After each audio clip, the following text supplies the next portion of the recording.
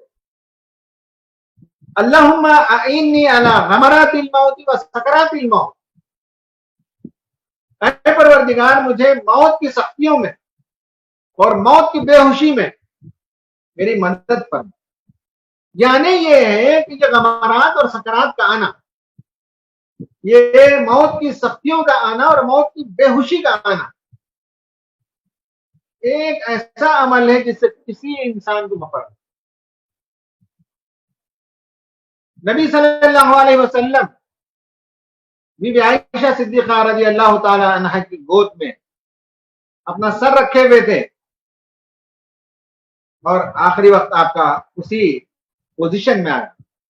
آپ کی تکلیف کو دیکھ کر آپ کی لخت جگر فاطمہ نے پوچھا کہ ابا کیا ایسی سختی سب کو ہوگی؟ کہا ہاں، اور تمہارے باپ کے لیے سختی کے بعد آرام ہی آرام. بی بی عائشہ صدیقہ رضی اللہ تعالی عنہ ان سے کئی حدیثیں اس سلسلے میں مروی ہیں. اس میں فرماتی ہیں کہ رسول صلی اللہ علیہ وسلم کی موت کی جو شدت میں نے دیکھی، اس کے بعد میں نے کسی کی جان آسانی سے نکلنے پر میں نے رشک نہیں کیا. کسی کی جان آسانی سے نکل جائے تو ہو جائے، لیکن میں نے اس پر رشک نہیں کیا، اس لیے کہ نبی صلی اللہ علیہ وسلم کی موت کو میں نے دیکھا کہ کس سختی کے ساتھ آپ اس دنیا سے گئے. اور محدثین نے لکھا ہے کہ اس سے معلوم ہوتا ہے کہ موت کی سختی پر، موت کی سختی سے یہ نہیں معلوم ہوتا یا موت آسانی سے نکلنے سے یہ نہیں معلوم ہوتا کہ بندہ کس درجے کا. کسی کے درجات کو اس سے متعین نہیں کیا جا سکتا. جب رسول صلی اللہ علیہ وسلم کو موت کی سختی تھی تو ہمارا اور دوسروں کا کیا شمار ہے؟ تو اس سے انسان کے درجات کا اندازہ نہیں لگایا جا سکتا. بی بی عائشہ صدیقہ سے ایک اور حدیث مروی ہے. پہلی حدیث جو میں نے سنائی وہ امام البانی نے اسے صحیح حدیث کہا ہے، ترمذی کی. دوسری حدیث جو میں آپ کو سنا رہا ہوں وہ سنن نسائی کی ہے. اس میں بی بی عائشہ فرماتی ہیں رسول صلی اللہ علیہ وسلم کی جب وفات ہوئی تو اس وقت آپ کا سر مبارک میری پھٹری اور پھوڑی کے درمیان تھا. آپ کو دیکھنے کے بعد کبھی کسی کی موت کی سختی مجھے ناگوار نہیں لگتی. اس میں شرح میں لکھا ہے کہ موت کی سختی ہونے کی دلیل یہ نہیں ہے کہ انسان برا تھا یا اچھا تھا، بلکہ موت کی سختی مومن کے گناہوں کا کفارہ بنتی ہے. یہ لوگوں نے لکھا ہے. ایک اور حدیث بی بی عائشہ صدیقہ سے ہے اور مشکات میں یہ حدیث ہے، حضرت صلی اللہ علیہ وسلم کی موت کی سختی دیکھی تو وہ آرزو باقی نہ رہی، بلکہ اب میں نے یہ سمجھ لیا ہے کہ اخروی سعادت و بھلائی موت کی سختی میں ہے، موت کی آسانی میں نہیں ہے. بی بی عائشہ صدیقہ فرماتی ہیں کہ میں نے یہ سمجھ لیا کہ جب موت کی سختی آتی ہے تو اس میں جو ہے ایک بندے مومن کی اخروی سعادت کی علامت ہے، بھلائی کی نشانی ہے، اور موت کی آسانی میں نہیں ہے. میں نے یہ سمجھ لیا. یہ آپ نے ایسا سمجھ. کیسے مرنا ہے اس پر میں بات کر رہا ہوں کہ دو حدیثیں ہیں، دونوں اپیرنٹلی کانٹرڈکٹنگ ہیں. دو حدیثیں آپس میں متضاد نظر آتی ہیں. ایک حدیث میں اللہ کے رسول نے فرمایا کہ پروردگار میں دب کر مرنے سے، ڈوب کر مرنے سے، گر کر مرنے سے، جل کر مرنے سے تیری پناہ چاہتا ہوں. اور اس کے آخر میں یہ بھی کہا کہ میدان جہاد سے فرار ہو کر مرنے سے بھی میں تیری پناہ چاہتا ہوں. تیری پناہ چاہتا ہوں اس موت سے بھی کہ آخری وقت میں شیطان آئے اور ورغلا دے. یہ آپ نے بتایا. اس میں سوال یہ ہے کہ ڈوب کر مرنے، جل کر مرنے، گر کر مرنے. بعض لوگ پوچھتے ہیں جب ایسی موت واقع ہو جاتی تو کیا یہ اچھی موت بری موت؟ میں نے ابھی بتایا کہ موت جیسے بھی آئے اچھی اور بری کا اندازہ اس سے نہیں لگا سکتے. بندہ اچھا تھا کہ برا تھا اس سے اندازہ نہیں لگایا جا سکتا. گندے لوگ، ظالم لوگ، برے لوگ بہت ہی پرسکون موت مر جاتے ہیں، اور دین کے دائی اور بڑے بڑے جو جلیل القدر لوگ گزرے ہیں وہ سختیوں میں گزرے ہیں، مشکلات کی موت آئی ہے. تو اس لیے موت کیسے آتی ہے اس پر کسی بندے کی اخروی نجات یا اخروی منزل کا اندازہ نہیں لگایا جا سکتا. البتہ یہ بات سمجھ لیں کہ دونوں چیزیں کنٹراڈکٹنگ، اس لیے میں نے کہا کہ ایک طرف تو رسول اللہ نے گر کر مرنے، جل کر مرنے، ڈوب کر مرنے، دب کر مرنے سے پناہ مانگی، اور دوسری طرف ایک حدیث ہے ایسی اس قسم کی کئی حدیثیں ملتی ہیں جس میں آپ نے پوچھا، آپ صلی اللہ علیہ وسلم عیادت فرمانے کے لیے حضرت عبادہ بن صامت کے گھر گئے. وہاں بات چلی تو آپ صلی اللہ علیہ وسلم نے پوچھا کہ میری امت کے شہید کون ہیں؟ لوگوں نے کہا کہ جس پر مصیبتیں ہیں اور صبر سے مر جائے. تو آپ نے فرمایا اس سے تو میری امت کے شہیدوں کی تعداد کم ہو جائے گی. پھر آپ نے فرمایا کہ میری امت میں سے وہ آدمی جو خدا کی راہ میں شہید ہو جائے، قتل کر کے آ جائے، وہ شہادت پاتا ہے. دوسرا آپ نے فرمایا کہ طاعون کی وبا، پلیگ کی وبا میں، پینڈیمک میں کوئی آدمی مر جاتا ہے وہ شہادت کی موت مرتا ہے. ڈوب کر مرنے والا مومن شہادت کی موت مرتا ہے. پیٹ کے درد میں کوئی مبتلا ہو کر مرے تو وہ شہادت کی موت مرتا ہے. اور ولادت کے وقت بچے کو جنم دیتے ہوئے کوئی عورت انتقال کر جاتی ہے، یہاں تک کہ لکھا ہے کہ نفاس کے مرحلے میں، یعنی بچہ پیدا ہونے کے 2، 4، 8، 10 دن کے بعد بھی عورت اگر انتقال کر جاتی ہے تو وہ شہید ہے، شہادت کا درجہ پاتی ہے. جل کر مرنے والا شہید ہے. اور سل کی بیماری، لگ کر مرنے سے بھی آدمی شہید ہے. پوچھا لوگوں نے اس کا مطلب کیا ہے؟ تو فرمایا کہ لنگس کی بیماری میں جو آدمی مبتلا ہو کر مرتا ہے وہ بھی شہید. یہی جو اس وقت پینڈیمک ہے، کووڈ-19، یہ وہی ہے. تو اب معلوم ہوا کہ دراصل بعض اموات وہ ہیں جس میں شوق ہے، اس لیے اللہ کے رسول نے کہا اس سے بچا مجھے. لیکن اس کا مطلب یہ کہ وہ خراب موت ہے. ان میں سے بعض اموات تو وہی جو شہید کی موت ہے، دب کر مرنا، جل کر مرنا، ڈوب کر مرنا، کئی چیزیں آ گئی. یہاں تک کہ لنگس کی بیماری میں جو آدمی مبتلا ہو کر مرتا ہے وہ بھی شہید ہے. یعنی بعض چیزیں شوکنگ تو ضرور ہیں، لیکن اس میں ایک بندہ مومن کے لیے شہادت کا درجہ ہے، وہ شہید. تو اب آخر بات، چوتھا سوال یہ ہے کہ کیا تیاری ہو گئی؟ تیاری کرنی چاہیے. میں نے پہلی بات کہی کیا مجھے نہیں مرنا ہے؟ مرنا ہے. کب مرنا ہے؟ کچھ بنیادی خواہشات ضرور رکھے، بچے بڑے ہو جائیں، شادیاں ہو جائیں، ٹھیک ہے. اس کے علاوہ دین کا کام میں کر لوں، انسانوں کے کام میں آ جاؤں، غریبوں کے کام آ جاؤں، پڑوسیوں کے کام آ جاؤں، رشتے داروں کے کام آ جاؤں، انسانیت کے لیے مفید بن جاؤں، ظلم کے خلاف کھڑا ہو جاؤں، حق کی گواہی دینے لگوں، دعوت کا فریضہ انجام دوں، مسلمانوں اور غیر مسلموں کے درمیان پہنچوں، انہیں خدا کا تعارف کرا دوں. تب مرنا ہے. اس کے بعد مجھے مرنا ہے. کچھ کام میں کر لوں، خالی ہاتھ نہیں جانا چاہتا. کیسے مرنا ہے اسے ڈیزائن کرنا ہے. کیسے موت آنی چاہیے آپ کو معلوم ہونا چاہیے کہ کیسے موت آنی چاہیے. آپ ڈیزائن کیجئے، آپ خواہش کیجئے، آپ تمنا کیجئے، اور آپ جیسے تمنا کریں گے انشاءاللہ موت بھی ویسے آ سکتی ہے آپ کی تمنا جیسے ہوگی. عامر عثمانی رحمت اللہ علیہ کی موت ہوئی جب پونا میں ایک مشاعرے میں ایک درد انگیز نظم پڑھ رہے تھے، آپ جو بکھر گئے اس پر، مجھے نمک کی کان میں مٹھاس کی تلاش ہے. وہ بہت ہی درد انگیز نظم ہے. وہ امت کی صورتحال پر تبصرہ ہے. وہ ان لوگوں پر تبصرہ ہے جن کے نام بڑے لیکن کام چھوٹے ہوتے ہیں، جو حق کے علمبردار نظر آتے ہیں لیکن حق کے دشمن ہوتے ہیں، ایسے لوگوں پر ایک بہت درد انگیز نظم آپ نے پڑھی اور اسی میں موت واقع ہوئی۔ ماہر القادری 1978 میں حج کے لیے گئے تھے، جدہ میں آپ ایک مشاعرے میں شریک تھے، وہاں آپ کی موت واقع ہوئی۔ ہمارے پڑوس میں ایک صاحب تھے، نماز پڑھ رہے تھے، مغرب کے بعد سنت، بس نماز ہی میں ڈھیر ہو گئی۔ کوئی قرآن کی تلاوت کر رہا تھا، اس کے میں ویڈیوز عام ہوئے، ملیشین ایک آدمی تھا، تلاوت کرتے کرتے اس کی موت واقع ہوئی۔ کویت کے یا قطر کے ایک بڑے عالم دین کا ویڈیو آیا تھا ابھی 6-8 مہینہ پہلے کہ وہ اپنے دوستوں کے حلقے میں بیٹھے ہوئے دین کی باتیں کر رہے ہیں، دین کی نصیحت کر رہے ہیں، کرتے کرتے موت واقع ہوئی۔ یہ طے ہے کہ موت آنی ہے، لیکن ہم کیسے موت کی تمنا کرتے ہیں؟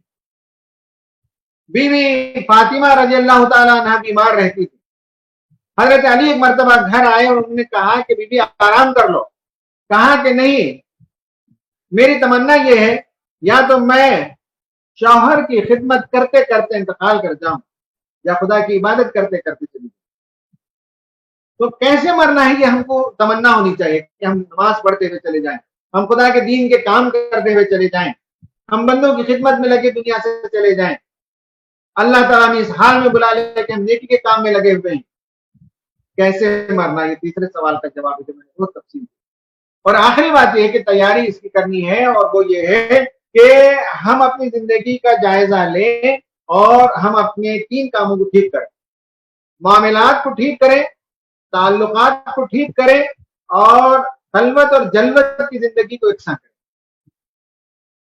معاملات ٹھیک کریں، جن جن کے لین دین برابر نہیں وہ ٹھیک کریں، قرض ہے تو قرض کی ادائیگی کریں یا اس کی تفصیل لکھ دیں تاکہ بیوی بچوں کو معلوم ہو کہ اگر کسی وجہ سے بیچ میں موت ہو گئی تو ان کا حساب کتاب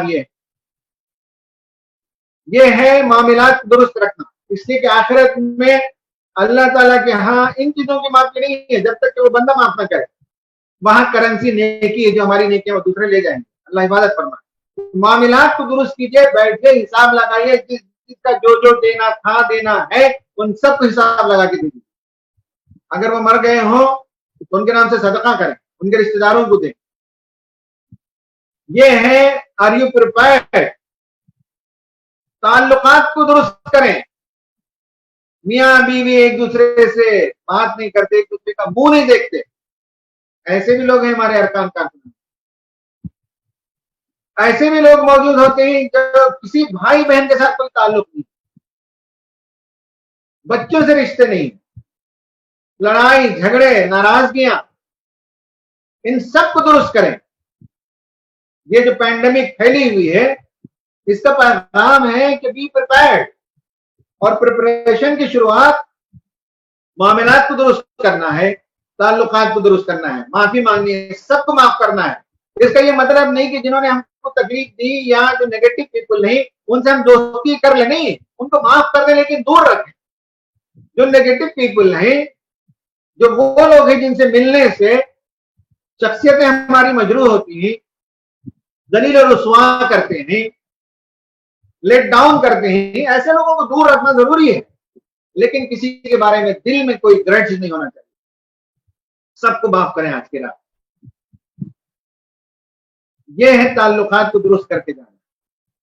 اور آخر میں زندگی ایک بنائیں، پرائیویٹ زندگی، پبلک زندگی، پرسنل لائف، ان سب میں بہت گڑبڑ ہے۔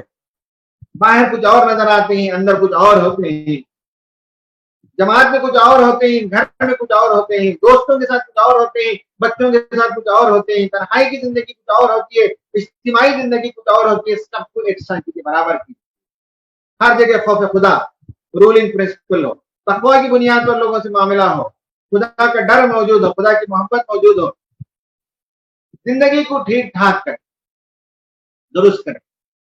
یہ اگر ہم نے کیا تو تیاری کی شروعات ہے۔ اور آخر بات عرض کرتا ہوں مومنانہ کردار میں کہ موت، نبی صلی اللہ علیہ وسلم نے یہ دعا سکھائی ہے، اللهم اصلح لي ديني الذي هو عصمة امري واصلح لي دنياي التي فيها معاشي واصلح لي آخرتي التي فيها معادي واجعل الحياة زيادة لي في كل خير واجعل الموت راحة لي من كل شر. پروردگار اگر مجھے دنیا میں زندہ رکھنا ہے تو میرے خیر میں اضافہ فرما، نیکیوں میں اضافہ فرما، بھلائیوں میں اضافہ فرما، اور مجھے دنیا سے اس وقت اٹھا لے جب دنیا میں میرا جینا میرے لیے شر کا باعث ہو، اب اس میں کوئی خیر نہ ہو، بھلائی نہ ہو، تو اس وقت مجھے اٹھا. اور آپ نے یہ دعا کی اور آپ نے بتایا کہ بندہ مومن کے لیے سب سے اس کی زندگی کا بہترین دن وہ دن ہے جس دن وہ اپنے رب سے ملاقات کرتا ہے. خدا سے ملاقات سے بہتر دن، اس سے زیادہ خوشگوار دن، اس سے زیادہ کامیاب دن اور کیا ہو سکتا ہے؟ جب خدا کے حضور روح کو پیش کیا جائے تو اللہ تعالیٰ پوچھے گا کون بندہ آیا ہے، فرشتے دنیا میں اس کا جو سب سے بہترین نام، اس نام کے ساتھ لوگ یاد کریں بولیں گے وہاں، تو اللہ تعالیٰ ان کے بارے میں کہے گا کہ اچھا وہ الین میں ان کا دفتر رکھ دوں اور ان کو وہاں پہنچے. اللہ سے ملاقات سے بہتر زندگی کا کوئی دن تصور نہیں کیا جا سکتا. مومن ان سب چیزوں سے ڈرتا ہے. تو میری بات مکمل ہو گئی. میں نے 4 سوالات کھڑے کیے، 4 سوالات کے جواب آپ کو دینا ہے اور اس جواب کے سلسلے میں کچھ رہنمائی میں نے کی، اور نفسیاتی طور پر اس سے باہر نکلنے کا یہی طریقہ ہے کہ حقیقت کو تسلیم کریں، فیکٹ کو تسلیم کریں، زندگی کی ناپائیداری کو تسلیم کریں، موت کے بعد کی ایک طویل زندگی کو تسلیم کریں، اور مومن کے لیے سب سے خوشی کا دن ہے موت کا دن، یہ تسلیم کریں، حقیقتوں کو تسلیم کریں. مومنانہ کردار یہ ہے کہ تعلقات کو ٹھیک کریں، معاملات کو ٹھیک کریں، اندر اور باہر کی زندگی کو ٹھیک کریں، اور دین کا کام کرتے ہوئے، نماز پڑھتے ہوئے، خیرات کرتے ہوئے، اللہ کے دین کی خدمت کرتے ہوئے دنیا سے چلا جائے. عمر کتنی ملی ہے اس سے سوال نہیں ہے. 100 سال کی زندگی پا کر بھی کوئی جہنم میں جاتا ہے تو کیا فائدہ ہے 100 سال کی زندگی؟ کوئی آدمی 30-40 سال کی زندگی پائے لیکن خیر سمیٹ کر جائے، دنیا میں اچھائیاں چھوڑ کر چلا جائے، اس سے بہتر اور کیا زندگی ہو سکتی ہے؟ خواتین و حضرات، ان تمام امور کو سمجھیے. حالات کا مقابلہ ہمیں کرنا ہے اور نڈر اور بے خوف ہو کر دین کی خدمت میں لگنا ہے، انسانیت کی خدمت میں لگنا ہے. موت جب آئے گی تب آئے گی، اس کے لیے ہمیں ڈیزائن بھی کرنا ہے کہ کیسی موت جائے تاکہ ہم اس دنیا سے جائیں تو ایک مومن کے حصے سے، کامیاب انسان کے حصے سے جائیں، ایسا انسان جس کے پیچھے صدقہ جاریہ کا ایک بڑا ذخیرہ موجود ہو، ہمارے جانے کے بعد وہ کنٹینیوس نیکیاں ہمارے کھاتے میں آتی رہیں، اس کا انتظام ہم کر کے چلے جائیں. بس یہ جو پینڈیمک آئی ہے، یہ وبا جو آئی ہے، اس کا یہی پیغام ہے کہ تیاری کریں. اللہ سے دعا ہے کہ اللہ تعالیٰ ہم سب کو اس وبا سے محفوظ رکھے، ہمارے گھر والوں کو اللہ تعالیٰ اس وبا سے، بلا سے محفوظ رکھے. اللہم ارفع عنا البلاء والوباء برحمتک ولطفک. اے پروردگار، یہ جو وبا اور بلا آئی ہے ہم پر سے اسے اٹھا لے اپنی رحمت کے ساتھ اور اپنے لطف و فضل کے ساتھ. آمین. وآخر دعوانا ان الحمد للہ رب العالمین.